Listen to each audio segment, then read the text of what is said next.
everyone, this is CJ with Cyclotron. Today we have my son Robo, who's 16, normally a sport bike rider, but he got to experience the 2020 Roadster, which is a 1200, and first time on a Harley Davidson, so I filmed his reaction in real time as he came back from his ride, so we'll show you that, and at the end of that segment, he's going to come back in with some closing thoughts. Does that sound good? Yeah, that sounds good.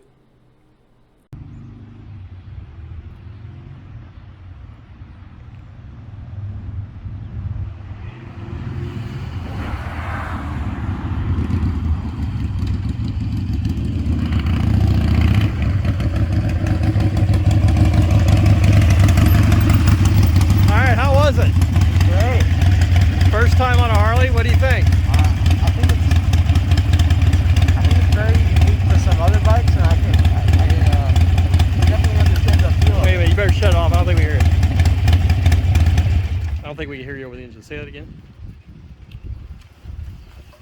Yeah, I don't know. I didn't really like it, honestly. Really? What did you not like about it?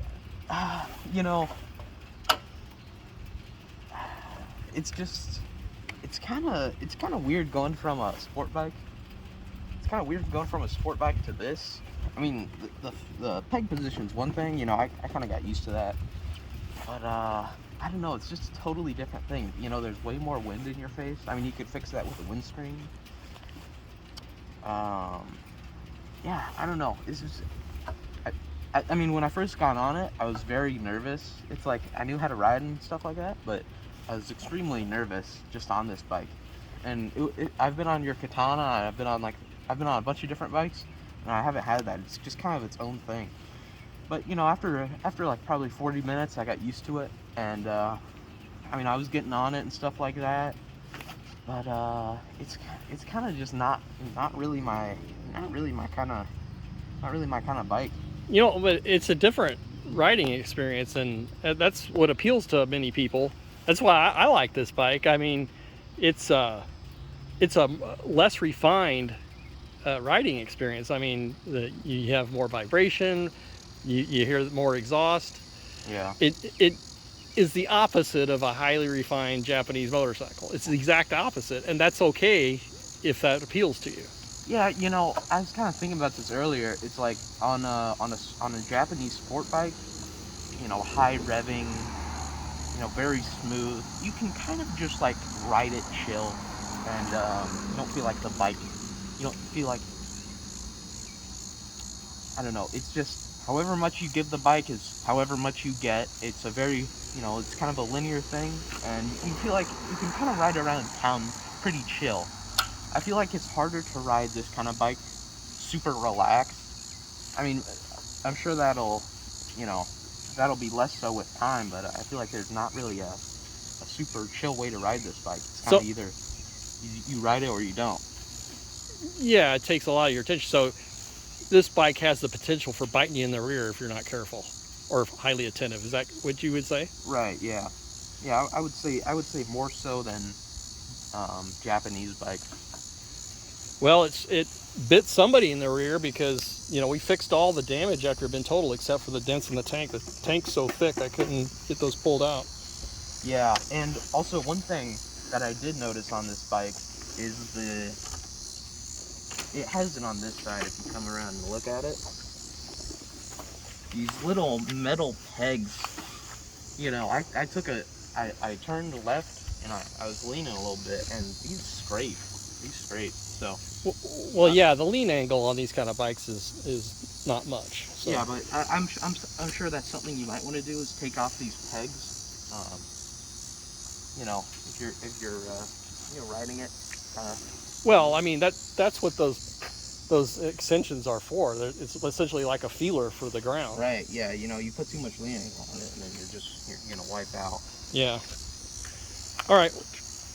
Any final thoughts? Yeah. Yeah. I mean, I guess that's how I would summarize it. Coming from a sport bike, it's a totally different kind of ride. It appeals to some people, and I've just found out that's just not my thing. I don't really know how you would classify that. It's just, I think it's something that's easier to explain if you just ride it yourself.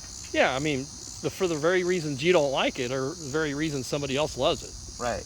And vice versa with your Japanese bike. Yeah. Some people find the Japanese bikes are like soulless, too refined.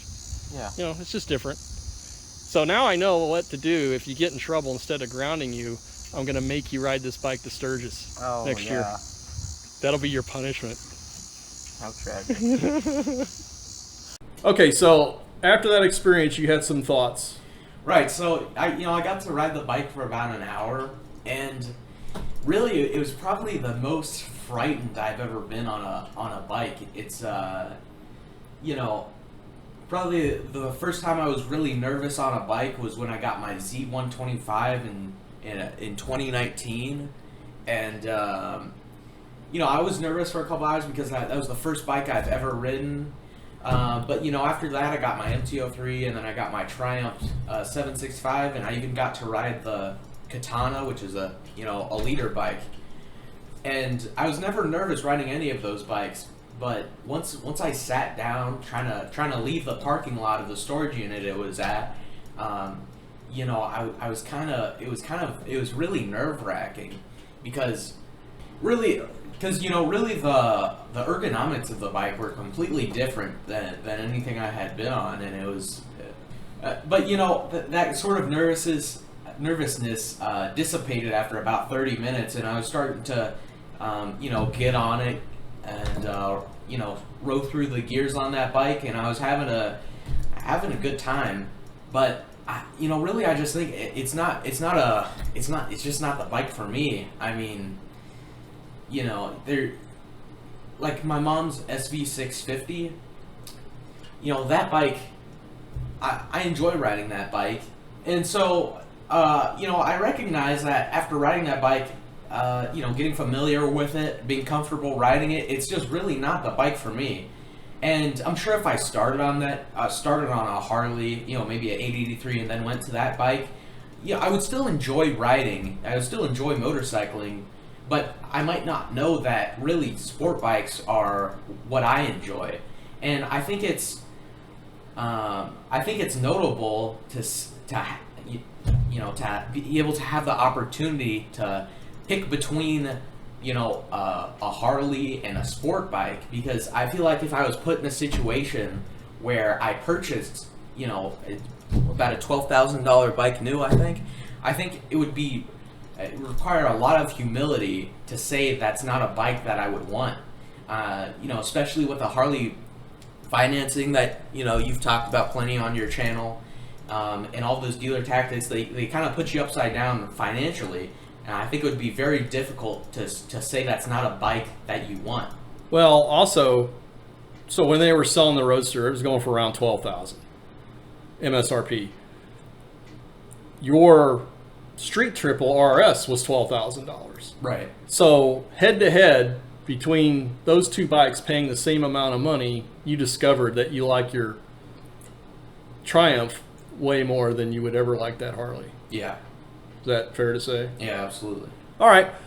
Well, I hope you enjoyed this video. Thought I'd mix it up a little bit, get some outside perspective than what you just normally get from me. So please let me know your thoughts in the comments section. Please be sure to hit those like, subscribe, and bell notification buttons. And please stay tuned for future videos. Thanks very much.